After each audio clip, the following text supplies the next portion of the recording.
મિત્રો નમસ્કાર। આજે આપણે એક અમૂલ્ય રત્નની સફર પર જઈએ છીએ। શ્રીમદ ભગવદ્ ગીતા।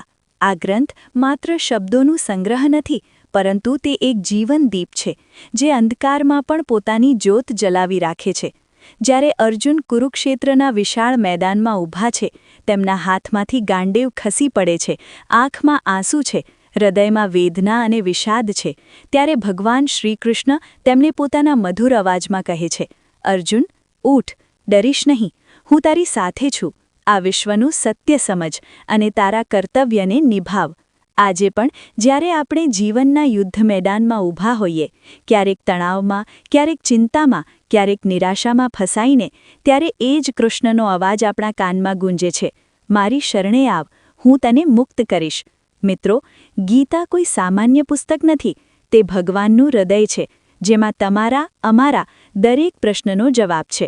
તમે ગમે તેવી વેદનામાં હો, ગમે તેવા સંકટમાં હો, ગીતા તમારા હાથ પકડીને કહે છે, ડરીશ નહીં, હું છું ને।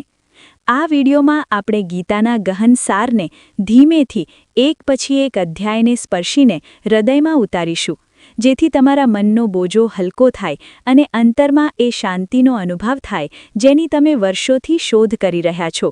આ સફર લાંબી છે, પરંતુ દરેક પગલું તમને વધુ નજીક લાવશે, તમારા પોતાના અંતરમાં વસતા ભગવાન પાસે। મિત્રો, ગીતા 18 અધ્યાય અને 700 શ્લોકમાં વહેંચાયેલી છે। તે મહાભારતના ભીષ્મ પર્વમાં આવે છે, જ્યારે યુદ્ધની શરૂઆત થાય છે।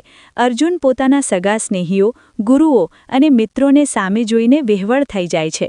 તે કહે છે, હે કૃષ્ણ, આ મારા જુદા લોકો છે, હું તેમની સાથે કેમ લડું? આ યુદ્ધથી મને શું મળશે? માત્ર પાપ અને વેદના। આ વિષાદ આપણા જીવનમાં પણ આવે છે, જ્યારે આપણે મુશ્કેલ નિર્ણય લેવો પડે, જ્યારે સંબંધો તૂટવાની કગાર પર હોય, જ્યારે સફળતા માટે કોઈને દુઃખ આપવું પડે, ત્યારે આપણું મન પણ અર્જુન જેવું થઈ જાય છે।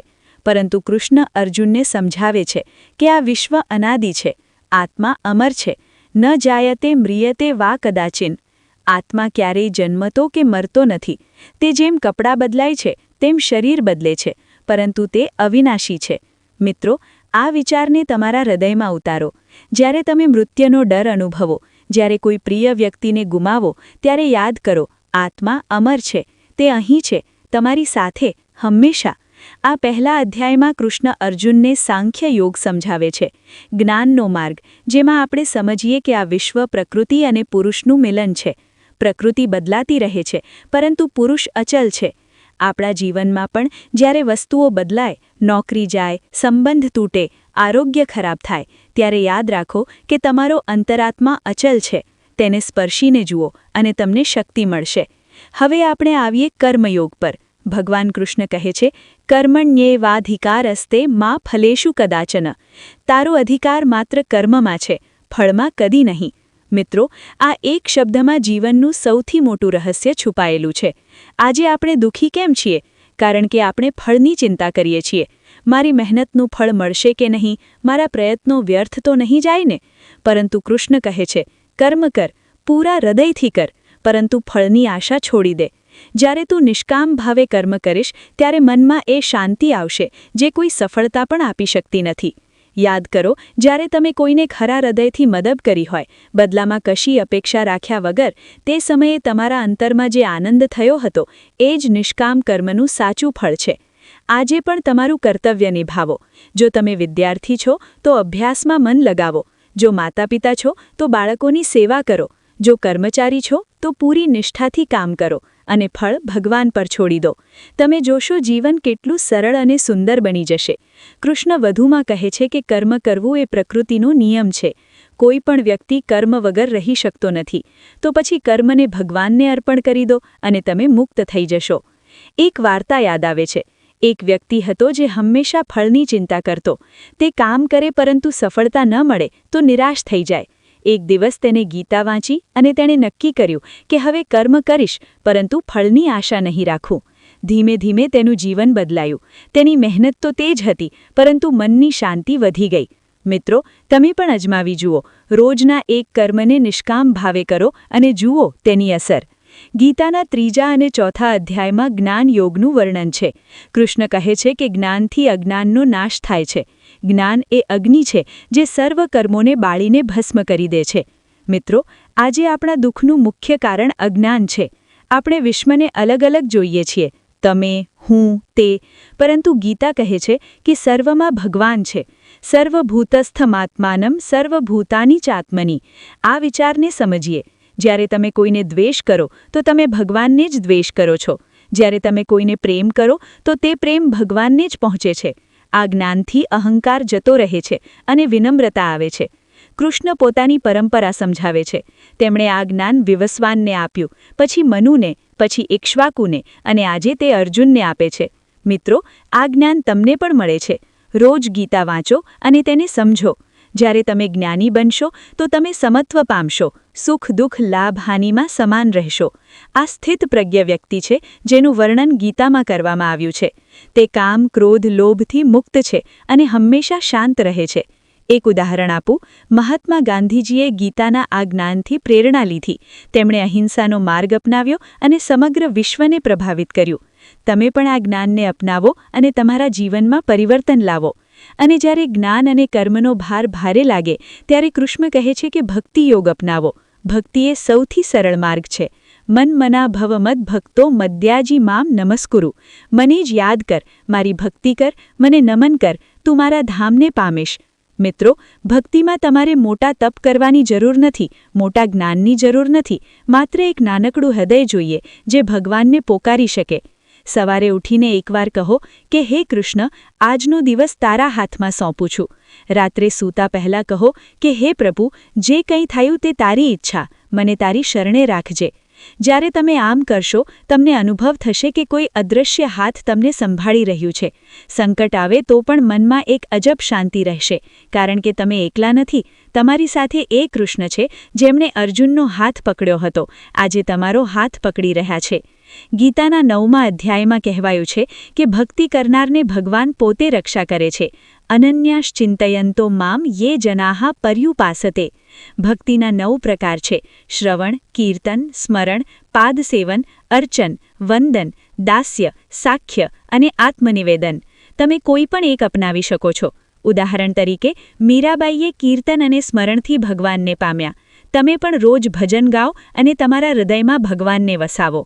ગીતાના 11મા અધ્યાયમાં વિશ્વરૂપ દર્શન છે, જેમાં અર્જુનને કૃષ્ણ પોતાનું વિરાટ રૂપ બતાવે છે. અર્જુન ધ્રુજી ઉઠે છે અને કહે છે, હે પ્રભુ, તું સર્વત્ર છે, સમગ્ર વિશ્વ તારામાં છે. હું તને અનેક મુખ, અનેક આંખો, અનેક હાથમાં જોઉં છું. આ રૂપમાં સમગ્ર સૃષ્ટિ સમાયેલી છે: જન્મ, મૃત્યુ, સર્જન અને વિનાશ. મિત્રો, આ વિચારથી આપણને સમજાય છે કે ભગવાન સર્વત્ર વ્યાપ્ત છે. વૃક્ષમાં, ફૂલમાં, પક્ષીના ગાનમાં, માતાના આંસુમાં, બધે ભગવાનને જુઓ તો જીવન પ્રેમમય બની જશે. આ અધ્યાય પછી કૃષ્ણ અર્જુનને કહે છે કે આ રૂપ જોવું ભક્તિ વગર અશક્ય છે. હવે વાત કરીએ 3 ગુણોની: સત્વ, રજસ અને તમસ. ગીતા કહે છે કે આ 3 ગુણ પ્રકૃતિમાંથી ઉત્પન્ન થાય છે અને આપણને બાંધે છે. સત્વગુણ જ્ઞાન અને શાંતિ આપે છે. રજોગુણ કર્મ અને આસક્તિ. તમોગુણ અજ્ઞાન અને આળસ. તમારે સત્વગુણ વધારવો જોઈએ. સાત્વિક આહાર લો, જેમ કે ફળ, શાકભાજી, દૂધ. સાત્વિક વિચારો કરો અને સાત્વિક કર્મ કરો. એક વ્યક્તિ જો તમોગુણમાં ફસાયેલો હોય તો તે આળસુ બને, નકારાત્મક વિચારે, પરંતુ જો તે સત્વગુણ તરફ વળે તો તેનું જીવન ઉન્નત થાય. તમે પણ તમારા ગુણોને ઓળખો અને તેને બદલો. ગીતાના 6થા અધ્યાયમાં ધ્યાન યોગ છે. કૃષ્ણ કહે છે કે ધ્યાનથી મનને વશ કરી શકાય છે. આત્મસંસ્થમ મનઃ કૃત્વા. મનને આત્મામાં સ્થિર કરો. ધ્યાન કરવા માટે શાંત જગ્યા પસંદ કરો, આસન પર બેસો, શ્વાસ પર ધ્યાન કેન્દ્રિત કરો અને ભગવાનને યાદ કરો. મિત્રો, આજે આપણા મનમાં 1000 વિચારો આવે છે, પરંતુ ધ્યાનથી તેને નિયંત્રિત કરી શકાય છે. રોજ 10 મિનિટ ધ્યાન કરો અને તમને માનસિક શાંતિ મળશે. 10મા અધ્યાયમાં વિભૂતિ યોગ છે, જ્યાં કૃષ્ણ પોતાની વિભૂતિઓ સમજાવે છે. હું વેદોમાં સામવેદ છું, દેવોમાં વિષ્ણુ છું, પર્વતોમાં હિમાલય છું. આથી આપણને સમજાય છે કે ભગવાનની વિભૂતિ સર્વત્ર છે. તમે જ્યાં જુઓ ત્યાં ભગવાનને જુઓ, પ્રકૃતિમાં, માનવમાં, સર્વમાં. 15મા અધ્યાયમાં પુરુષોત્તમ યોગ છે. કૃષ્ણ વિશ્વને અશ્વત્થ વૃક્ષ તરીકે વર્ણવે છે, જેના મૂળ ઉપર છે, ડાળીઓ નીચે. આ વૃક્ષને જ્ઞાનની કુહાડીથી કાપી નાખો અને પુરુષોત્તમને પામો. 16મા અધ્યાયમાં દૈવી અને આસરી સંપત્તિનું વર્ણન છે. દૈવી ગુણો અહિંસા, સત્ય, ક્ષમા, શાંતિ. આસુરી ગુણો અહંકાર, ક્રોધ, લોભ. તમારે દૈવી ગુણો અપનાવવા જોઈએ, જેથી તમે ભગવાનને પામો. મિત્રો, તમારા જીવનમાં આ ગુણોને ઓળખો. જો ક્રોધ આવે તો તેને ક્ષમાથી જીતો. જો અહંકાર વધે તો વિનમ્ર બનો. અંતે 18મા અધ્યાયમાં કૃષ્ણ કહે છે કે સર્વધર્માન પરિત્યજ્ય મામેકમ શરણમ વ્રજ. સર્વ ધર્મ છોડીને મારી શરણે આવ, હું તને સર્વ પાપોથી મુક્ત કરીશ. આ સર્વ સમર્પણ છે. ભગવાન પર પૂરો ભરોસો રાખો તો જીવનના સંકટ સરળ થઈ જાય. મિત્રો, ગીતા કહે છે કે જે વ્યક્તિ ગીતાનો અભ્યાસ કરે છે તે પાપોથી મુક્ત થાય અને મોક્ષ પામે. રોજ ગીતા વાંચો, સાંભળો, તેના પર ચિંતન કરો. તમારા જીવનમાં સકારાત્મક પરિવર્તન આવશે. જે ઘરમાં ગીતાનો અવાજ ગૂંજે છે તે ઘર પ્રભુનું મંદિર બની જાય છે. જે હૃદયમાં ગીતા વસે છે તે હૃદય કદી એકલું નથી રહેતું. આજે અહીંથી જાઓ ત્યારે માત્ર એક વાત લઈને જાઓ કે હે કૃષ્ણ, હું તારી શરણે છું, મને તારા ચરણોમાં સ્થાન આપજે. જય શ્રી કૃષ્ણ. જય શ્રી કૃષ્ણ.